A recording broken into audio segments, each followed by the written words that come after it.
Good morning. Welcome to my class. നമ്മുടെ ഇന്നത്തെ topic angular momentum and fixed axis rotation എന്നാണ്.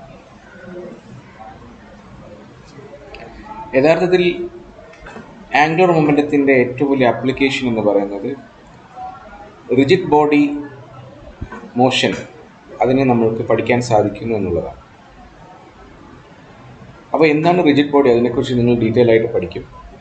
അത് classical mechanics എന്ന് പറഞ്ഞൊരു പേപ്പർ ഉണ്ടാവും, MSc വരുന്നുണ്ട്. അതിൽ നിങ്ങൾ റിജിഡ് ബോഡി ഡൈനാമിക്സ് പഠിക്കുന്നുണ്ട്. പക്ഷെ എന്തായാലും ഇപ്പോൾ അറിഞ്ഞിരിക്കേണ്ടത് ആംഗുലർ മൊമെൻറ്റത്തിൻ്റെ ഏറ്റവും പ്രധാനപ്പെട്ട ഒരു ആപ്ലിക്കേഷൻ എന്ന് പറയുന്നത് റിജിഡ് ബോഡി ഡൈനാമിക്സ് ആണ്. യഥാർത്ഥത്തിൽ റിജിഡ് ബോഡി എന്ന് പറയുന്നത് എന്താണ് എന്ന് വെച്ച് കഴിഞ്ഞാൽ ഇറ്റ് ഇൻവോൾവ്സ്, അതിൽ എന്തൊക്കെ അടങ്ങിയിട്ടുണ്ട്, free rotation about any axis. ഉദാഹരണം, the motion of a baseball bat flung spinning and tumbling into the air. ഉദാഹരണത്തിന് ഇപ്പോൾ ഒരു ബാറ്റ് അത് സ്പിന്നിങ് ചെയ്യുകയും ചെയ്യുന്നുണ്ട്, അതുപോലെ അത് റൊട്ടേറ്റ് ചെയ്യുകയും ചെയ്യുന്നുണ്ട്, റിവോൾവ് ചെയ്യുന്നു. അത് തന്നെ സ്വയം സ്പിൻ ചെയ്യുന്നുണ്ട്, പിന്നെ അത് കൂടാതെ അത് കറങ്ങുകയും ചെയ്യുന്നുണ്ട്. ഇങ്ങനെയുള്ള റിജിഡ് ബോഡി മോഷൻസിനെയൊക്കെ അനലൈസ് ചെയ്യാൻ വളരെ കോംപ്ലക്സ് ആണ്. That means it involves A number of mathematical equations because many two types of motion involved in a single body. So അതുകൊണ്ട് ആദ്യം നമ്മൾ സിമ്പിളായിട്ടുള്ള കാര്യങ്ങൾ പഠിച്ചു തുടങ്ങിയാലേ നമ്മൾക്ക് കോംപ്ലക്സ് മനസ്സിലാവുള്ളൂ. ഇന്ന് നിങ്ങളെ സംബന്ധിച്ചിടത്തോളം ഫിക്സഡ് ആക്സിസ് റൊട്ടേഷൻ മാത്രമേ നമുക്ക് പഠിക്കാനുള്ളൂ. അതായത് ഒരു റൊട്ടേറ്റ് ചെയ്യുന്ന ബോഡിയുടെ ആക്സിസ് എപ്പോഴും ഫിക്സ്ഡ് ആയിരിക്കും. പക്ഷെ യഥാർത്ഥത്തിൽ ഫിക്സ്ഡ് ആക്സിസ് അല്ലാത്ത കേസുകളും വരുന്നുണ്ട്. എന്ന് പറഞ്ഞാൽ ഒരു ബോഡി റൊട്ടേറ്റ് ചെയ്യുന്നു. ഇപ്പോൾ നമ്മളൊരു കയറിൽ കെട്ടിയിട്ട് നമ്മളൊരു സ്ഥലത്ത് നിൽക്കുകയാണ്. എന്നിട്ട് നമ്മൾ നിന്നുകൊണ്ട് ആ കയറിനെ കറക്കുമ്പോൾ കല്ല് കറങ്ങുന്നു. ഇതിലൊരു ഫിക്സ്ഡ് ആക്സിസ് റൊട്ടേഷൻ എന്ന് പറയാം, കാരണം നമ്മൾ അവിടെ സ്റ്റേഷനറിയാണ്. അതേസമയത്ത് നമ്മൾ എന്ത് ചെയ്യുന്നു, ഒരു കറങ്ങുന്ന വീലിൽ ഇരിക്കുകയാണ്. എന്നിട്ട് ആ വീലിൽ നിന്നുകൊണ്ട് നമ്മൾ വീണ്ടും ഈ കയറിനെ കെട്ടിയിട്ട് കറക്കുകയാണ്. അപ്പോൾ ഇവിടെ നോക്കിയാൽ നമ്മളാണ് ആക്സിസ്. ഈ കല്ലിനെ സംബന്ധിച്ചിടത്തോളം നമ്മളാണ് ആക്സിസ്, പക്ഷെ നമ്മൾ തന്നെ കറങ്ങിക്കൊണ്ടിരിക്കുകയാണ്. That is not a fixed axis, that is a complex rotation. അപ്പോൾ that means in a fixed axis we mean that the direction of the axis of rotation is always along the same line and sometimes if the axis can translate. ഇപ്പോൾ fixed axis റൊട്ടേഷൻ്റെ രണ്ട് condition എന്താണെന്ന് ആദ്യം നോക്കാം. ഒന്നാമത്തെ condition എന്ന് പറയുന്നത് the direction of axis of rotation is always along the same line. എപ്പോഴും ഈ ആക്സിസ് ഓഫ് റൊട്ടേഷൻ്റെ ഡയറക്ഷൻ എന്ന് പറയുന്നത്, ഉദാഹരണം നമ്മൾ ഒരു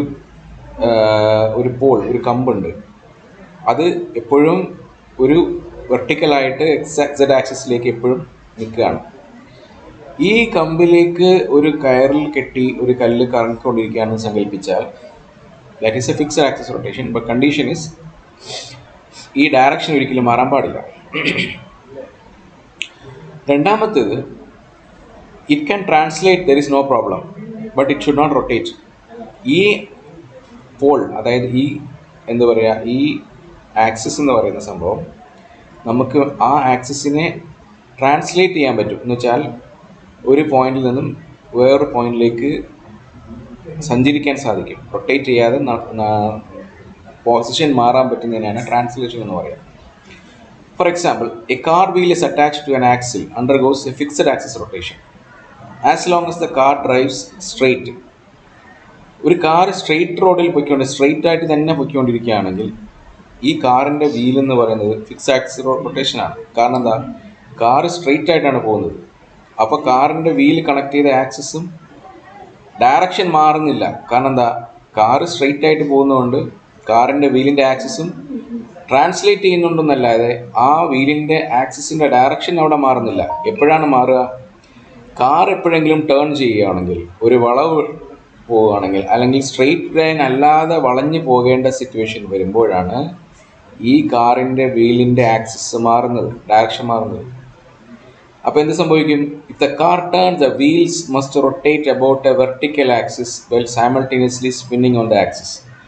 അപ്പോൾ കാറ് വളയുമ്പോൾ എന്താ സംഭവിക്കുക എന്ന് ചോദിച്ചു കഴിഞ്ഞാൽ, ഈ കാറിൻ്റെ വീലിൻ്റെ ആക്സിസ്, ആ ആക്സിസ് തന്നെ എന്ത് സംഭവിക്കേണ്ടി വരുന്നു? ആക്സിസ് റൊട്ടേറ്റ് ചെയ്യേണ്ടതായിട്ട് വരുന്നു.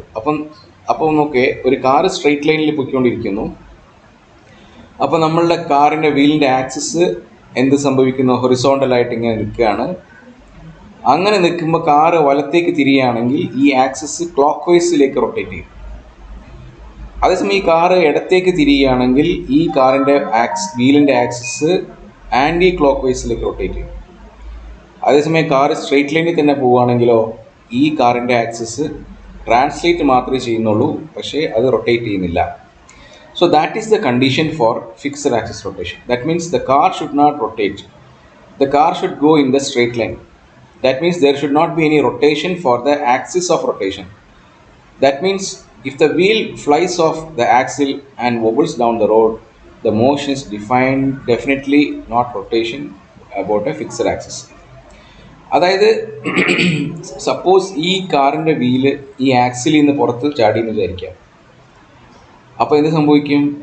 ഈ കാറിൻ്റെ വീലിൻ്റെ ഇനേർഷ്യ, അതിന് ഓൾറെഡി ഒരു ഇനേർഷ്യ ഉണ്ടായിരിക്കും, അതിന് ഓൾറെഡി ഒരു മൊമെൻ്റം ഉണ്ടായിരിക്കും, ആംഗുലർ മൊമെൻ്റം ഉണ്ടായിരിക്കും. അപ്പോൾ ആ കാറിൻ്റെ വീല് റോട്ടിലേക്ക് കാറിൽ നിന്ന് പുറത്തിറങ്ങി വീണു. അപ്പോൾ എന്ത് സംഭവിക്കും? ദ മോഷൻ ഇസ് ഡെഫിനറ്റ്ലി ഈ കേസിൽ, അതായത് കാറ് സ്ട്രെയിറ്റ് ലൈൻ അല്ലാതെ റൊട്ടേറ്റ് ചെയ്യുന്ന സമയത്ത് ഇത് ഒരു ഫിക്സ്ഡ് ആക്സിസ് അല്ല, not a rotation about a fixed axis. So that is what the case condition of fixed axis rotation. ഇനി നമ്മൾക്ക് പറയാം, we can choose the axis of rotation to be in the Z axis direction. The rotating object can be a wheel or a bat or anything. നമ്മൾ എന്ത് വേണമെങ്കിലും വിചാരിക്കാം. The only condition is that it is rigid. എന്ന് പറഞ്ഞാൽ നമ്മൾ ഏത് സാധനം വേണമെങ്കിലും സങ്കല്പിക്കാം. അത് വീലാകാം, ബാറ്റാകാം, അല്ലെങ്കിൽ കല്ലാകാം, അല്ലെങ്കിൽ വേറെ എന്തെങ്കിലും ആകാം. പക്ഷേ അതിൻ്റെ ഒരു കണ്ടീഷൻ എന്താണെന്ന് വെച്ചാൽ ഷേപ്പ് മാറാൻ പാടില്ല. അപ്പോൾ റൊട്ടേറ്റ് ചെയ്യുമ്പോൾ ഷേപ്പ് മാറാത്ത ഏത് വസ്തുവും റിജിഡ് ബോഡിയാണ്. ഇനി റിജിഡ് ബോഡിയുടെ ഡെഫിനിഷൻ പറയുകയാണെങ്കിൽ, ഈ റിജിഡ് ബോഡിയിലുള്ള ഏത് രണ്ട് പാർട്ടിക്കിൾസ് എടുത്താലും അവർ തമ്മിലുള്ള ഡിസ്റ്റൻസ് എപ്പോഴും കോൺസ്റ്റൻ്റ് ആയിരിക്കും. അതാണ് വേറൊരു definition. So when rigid body rotates about N axis, every particle in the body remains at A fixed distance from the axis. അപ്പോൾ ഒരു റിജിഡ് ബോഡിയിൽ ഏതെങ്കിലും രണ്ട് പാർട്ടിക്കിളിൻ്റെ ഇടയിലുള്ള ഡിസ്റ്റൻസും കോൺസ്റ്റൻ്റ് ആയിരിക്കണം. ഓരോ പാർട്ടിക്കിളും ആ ഫിക്സഡ് ആക്സിസും തമ്മിലുള്ള ഡിസ്റ്റൻസും കോൺസ്റ്റൻ്റ് ആയിരിക്കണം. അപ്പോൾ നമ്മൾ നോക്കാം, if we choose a coordinate system with its origin lying on the axis, then for each particle in the body r is constant. എന്ന് പറഞ്ഞാൽ എന്താണ്? അപ്പോൾ ആർ ഇസ് കോൺസ്റ്റൻറ്റ് എന്ന് വെച്ചാൽ പൊസിഷൻ വെക്ടർ കോൺസ്റ്റൻ്റ് ആണ്. കാരണം എന്താ? അത് റിജിഡ് ബോഡിയാണ്. അപ്പോൾ ആ റിജിഡ് ബോഡിയും റൊട്ടേഷൻ ആക്സിസും തമ്മിലുള്ള ഡിസ്റ്റൻസ് കോൺസ്റ്റൻ്റ് ആണ്. The only way r can change while r remains constant is for the velocity to be perpendicular to the r. അപ്പോൾ ഞാൻ പറഞ്ഞു, ഈ പൊസിഷൻ കോൺസ്റ്റൻ്റ് ആകണമെങ്കിൽ വെലോസിറ്റി ഉണ്ട്, പക്ഷേ പൊസിഷൻ കോൺസ്റ്റൻ്റ് ആകണമെങ്കിൽ എന്താണ്? വെലോസിറ്റിയുടെ ഡയറക്ഷൻ പെർപെൻഡിക്കുലർ ടു ആർ, അതായത് റേഡിയസ് വെക്ടറിന് പെർപെൻഡിക്കുലർ ആയിരിക്കും. അങ്ങനെ എന്ന് പറഞ്ഞാൽ എന്താണ്? അതായത് ഒരു സർക്കിളായിരിക്കും ഈ പാർട്ടിക്കിൾ കറങ്ങുക. കാരണം എന്താ? സർക്കിളിൽ കറങ്ങുന്ന സമയത്ത് വെലോസിറ്റി ഉണ്ട് താനും, വെലോസിറ്റി 0 അല്ല. പക്ഷേ ഏത് സമയത്ത് എടുത്താലും സർക്കിളിൽ കറങ്ങിക്കൊണ്ടിരിക്കുന്ന ഒരു ബോഡിയെ സംബന്ധിച്ചിടത്തോളം ആ പാർട്ടിക്കിളും ആ സർക്കിളിൻ്റെ സെൻറ്റർ, അതായത് ആക്സിസും തമ്മിലുള്ള ഡിസ്റ്റൻസ് എപ്പോഴും കോൺസ്റ്റൻ്റ് ആയിരിക്കും. അപ്പോൾ അത് ആകുന്നത് എപ്പോഴാണെന്ന് ചോദിച്ചു കഴിഞ്ഞാൽ, the velocity should be perpendicular to the position vector. അപ്പോൾ ഇപ്പോൾ നമ്മൾ പറഞ്ഞ രണ്ട് കാര്യങ്ങൾ, ഒന്ന് റിജിഡ് ബോഡി എന്താണെന്ന് മനസ്സിലാക്കി, മാത്രമല്ല rotation about a fixed axis എന്താണെന്ന് മനസ്സിലാക്കി. ഒന്നുകൂടെ പറയാം, rotation about a fixed axis എന്ന് പറയുമ്പോൾ the axis of the rotation should not rotate. The axis of rotation can translate. That means there should not be any change in the direction of the axis while it is rotating. Second thing is, what is a rigid body? The rigid body, in a rigid body, any particle, the distance of the particle from the axis of rotation should be constant, and the distance between any two particles of the rigid body should be constant. അപ്പോൾ ഇത് സംഭവിക്കണമെങ്കിൽ velocity act ചെയ്യുന്നുണ്ട്, പക്ഷേ position constant ആണ്. അപ്പോൾ R change ചെയ്യുന്നുണ്ട് എങ്കിൽ അതിൻ്റെ അർത്ഥം velocity should be perpendicular to R. Okay, so ഒരു ഇസഡ് ആക്സിസിൽ ഒരു ഇസഡ് ആക്സിസ് ആണ്, ആക്സിസ് ഓഫ് റൊട്ടേഷൻ ആണെന്ന് സങ്കല്പിക്കുന്നു. A body rotating about Z axis. അങ്ങനെയാണെങ്കിൽ ഈ പാർട്ടിക്കിളിൻ്റെ, ഇപ്പം നമുക്ക് ഈ പടം കാണാൻ സാധിക്കും, ഒരു കാര്യം മനസ്സിലായി, വെലോസിറ്റി ഉണ്ട്, പക്ഷേ പൊസിഷൻ മാറുന്നില്ല, അതായത് ഡിസ്പ്ലേസ്മെൻറ്റ് മാറുന്നില്ല എങ്കിൽ ഒരു കണ്ടീഷൻ മാത്രമേ പറ്റുള്ളൂ, അത് സർക്കിളിലായിരിക്കും അത് റൊട്ടേറ്റ് ചെയ്യുന്നത്. അപ്പോൾ അങ്ങനെയാണെങ്കിൽ വെലോസിറ്റിയുടെ ഡയറക്ഷൻ ഈ റേഡിയസ് വെക്ടറിന് പെർപെൻഡിക്കുലർ ആയിരിക്കണം. ഓക്കെ, ഇനി രണ്ടാമത്തേത്, എങ്ങനെ വെലോസിറ്റി അറിയാൻ പറ്റും? Simple, velocity is nothing but the rate of displacement. But ഇവിടെ നമുക്ക് റേഡിയസ് അല്ലെങ്കിൽ ഡിസ്പ്ലേസ്മെൻറ്റ് എന്ന് പറയുന്നത് is due to the change in direction of the velocity. So that means r ഒരു പാർട്ടിക്കിൾ എടുക്കുന്നു, ജെത്ത് പാർട്ടിക്കിൾ എടുക്കുന്നു, ആ പാർട്ടിക്കിളിൻ്റെ പൊസിഷൻ വെക്ടർ ആർ ജെ ആണ്. ആർ ജെ ഡോട്ടിനെ നമ്മൾ വെലോസിറ്റി ഓഫ് ദാറ്റ് പാർട്ടിക്കിൾ എന്ന് സങ്കല്പിക്കുന്നു. ഇത് നമ്മൾ കാൽക്കുലേറ്റ് ചെയ്യുകയാണെങ്കിൽ, because if you find the position of the at two instance and then find the velocity of this particle, jth particle, what we will get is r into omega, that is d theta by dt. ഈ d theta by dt നമ്മൾ ആംഗിളിൻ്റെ velocity, ആംഗിളിൽ ഉണ്ടാകുന്ന ചേഞ്ചിനെ angular velocity, rate of change of angle, that is angular velocity എന്ന് പറയാം. നമ്മൾ ഈ constant ആയ റേഡിയസിനെ റോ ജെ എന്ന് നമുക്ക് വിളിക്കാം. That is the radius of the particle. And the axis of rotation lies എന്ന് നമ്മൾ ഓൾറെഡി പറഞ്ഞു കഴിഞ്ഞു, ഇസഡ് ആക്സിസിലാണ് ഇത് എന്ത് ചെയ്യുന്നത്, ആക്സിസ് ഓഫ് റൊട്ടേഷൻ ഉള്ളത്.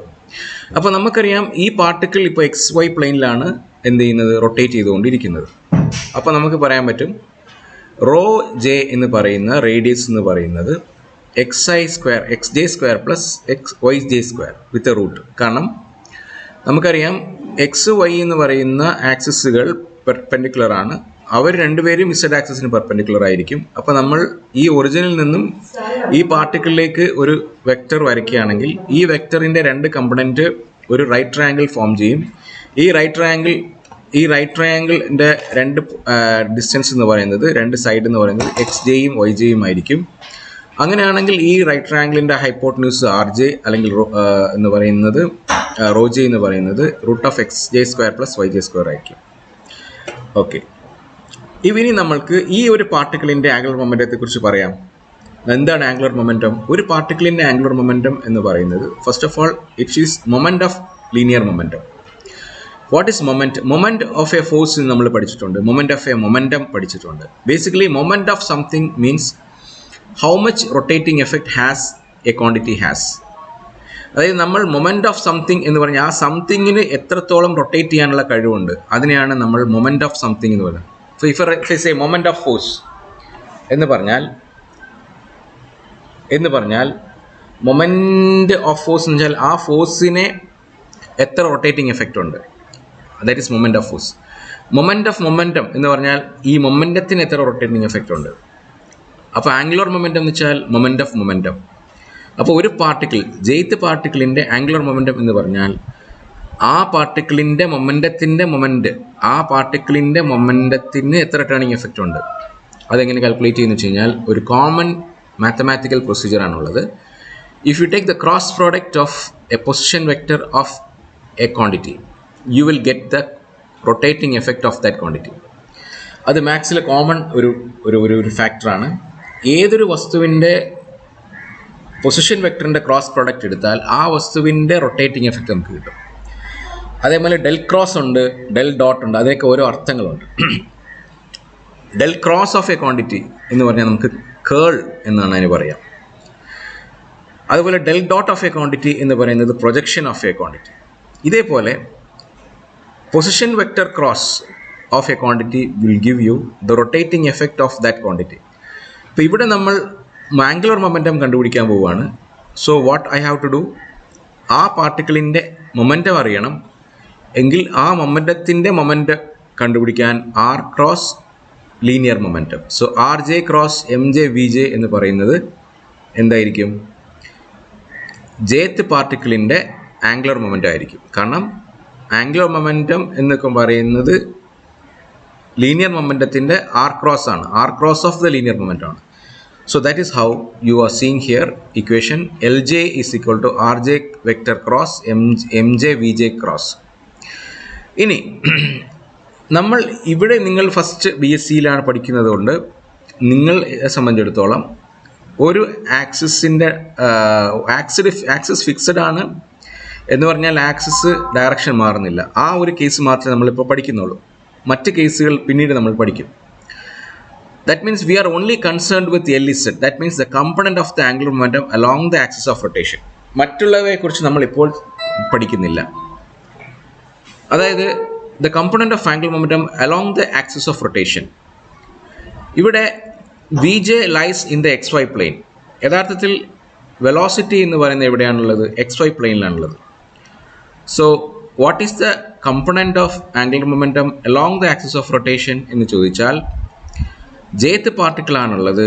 ജേത്ത് പാർട്ടിക്കിളിൻ്റെ Z component of angular momentum എന്ന് പറയുന്നത് M J V J cross distance to the Z axis എന്ന് പറയുന്നത് rho J. M J V J rho J. So that means V J is equal to omega rho J. We have L ഇസഡിൻ്റെ value M J V J എന്ന് പറയുന്നത് omega rho J into rho J. അപ്പോൾ rho J square omega. The z component of the total angular momentum of the body is the sum of the individual z components. അങ്ങനെ ഓരോ പാർട്ടിക്കിളിൻ്റെ z കമ്പണൻറ്റിൻ്റെ total എടുത്തു കഴിഞ്ഞാൽ നമുക്ക് എന്ത് സംഭവിക്കും? We will get the sum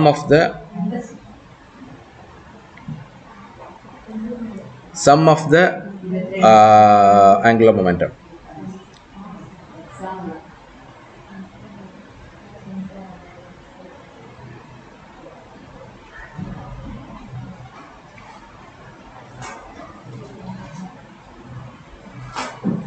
okay, അപ്പോൾ M J rho J square omega എന്ന് നമുക്ക് കിട്ടി.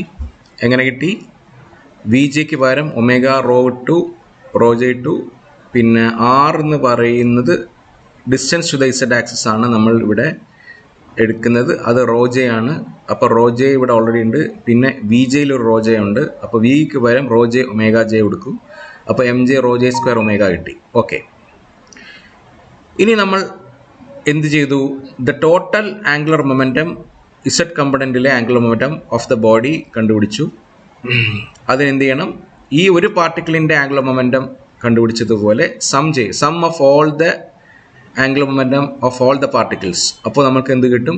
Because we assume that this particle is not continuous, discrete ആയിട്ടുള്ള പാർട്ടിക്കിളാണെന്ന് നമ്മൾ അസ്യൂം ചെയ്യുന്നതുകൊണ്ട് നമ്മൾക്ക് എന്ത് ചെയ്യാൻ പറ്റും? സം ചെയ്താൽ മതി. അല്ലെങ്കിൽ നമുക്ക് ഇൻറ്റഗ്രേറ്റ് ചെയ്യേണ്ടി വരും. ഓക്കെ, ഇനി നമ്മൾക്ക് ഒരു പുതിയ ക്വാണ്ടിറ്റിയെക്കുറിച്ച് പഠിക്കാം. That means we are trying to we got a relation l z is equal to m J rho J square omega എന്ന് കിട്ടി. ഇവിടെ ഈ ഇക്വേഷനിൽ നോക്കിയാൽ എം ജെയും റോ ജെയും കോൺസ്റ്റൻ്റ് ആണ്. എപ്പോഴാണ് കോൺസ്റ്റൻ്റ് ആണ്? ഇപ്പോൾ നമ്മൾ എടുത്തിരിക്കുന്ന ഡിസ്റ്റൻസ് ഓഫ് റൊട്ടേഷൻ കോൺസ്റ്റൻ്റ് ആണ്, മാസും കോൺസ്റ്റൻ്റ് ആണെങ്കിൽ m J rho J square constant ആണ്. അപ്പോൾ അതുകൊണ്ട് നമ്മൾ ഈ രണ്ട് ടേമും ഒരു റൊട്ടേറ്റിംഗ് ബോഡിയുമായി ബന്ധപ്പെട്ട കോൺസ്റ്റൻറ്റുകളാണ്. അതിന് ആ ബോഡിയുടെ ക്യാരക്ടറിസ്റ്റിക് ആയിട്ടുള്ള ഒരു പുതിയ ക്വാണ്ടിറ്റിയെ നമ്മൾ ഡിഫൈൻ ചെയ്യുകയാണ്. അതിനെയാണ് നമ്മൾ മൊമെൻ്റ് ഓഫ് ഇനേർഷ്യ എന്ന് പറയുന്നത്. So that is geometrical quantity called moment of inertia that depends on the distribution of mass in the body and the location of the axis of rotation. അപ്പോൾ രണ്ട് കാര്യങ്ങളെ depend ചെയ്തുകൊണ്ട് നമ്മൾ ഒരു പുതിയ quantity define ചെയ്യുന്നു. അതായത് ഒരു റൊട്ടേറ്റിംഗ് ബോഡിയുടെ ഡിസ്ട്രിബ്യൂഷൻ ഓഫ് മാസ് ആ ബോഡിയിലെ ആംഗുലർ ലൊക്കേഷൻ ഓഫ് ദ ആക്സിസും മാത്രം ഡിപ്പെൻഡ് ചെയ്യുന്ന ഒരു പുതിയ ക്വാണ്ടിറ്റിയെ നമ്മൾ ഡിഫൈൻ ചെയ്യുന്നു. അതിനെയാണ് moment of inertia. So moment of inertia depends on what? One is depends on the distribution of mass in the body and the location of the axis of rotation. For continuously distributed matter, we can replace sigma by integration. So I will become sigma ke param integral rho square dm. So rho square is x square plus y square dm. To evaluate such an integral, we generally replace the mass element dm by the product of density, that is mass per unit volume, at the position of dm and the volume occupied by dm. So dm is equal to w omega du dv. അത് നമ്മൾ substitute ചെയ്യുന്നു. Rock പകരം rho സ്ക്വയറിന് പകരം x square plus y square, d എമ്മിന് പകരം W D V ഇടുന്നു. ഇതാണ് നമ്മുടെ മൊമെന്റ് ഓഫ് ഇനേർഷ്യ. ഇതിൽ നിന്ന് നമ്മൾ അടുത്ത സ്റ്റെപ്പിലേക്ക് പോകുന്നു. Moment of inertia of some simple objects define ചെയ്യുന്നു, ഡ്രൈവ് ചെയ്യുന്നു. അത് അടുത്ത ക്ലാസ്സിൽ നമുക്ക് പഠിക്കാം. We come to the end of this class. Thank you.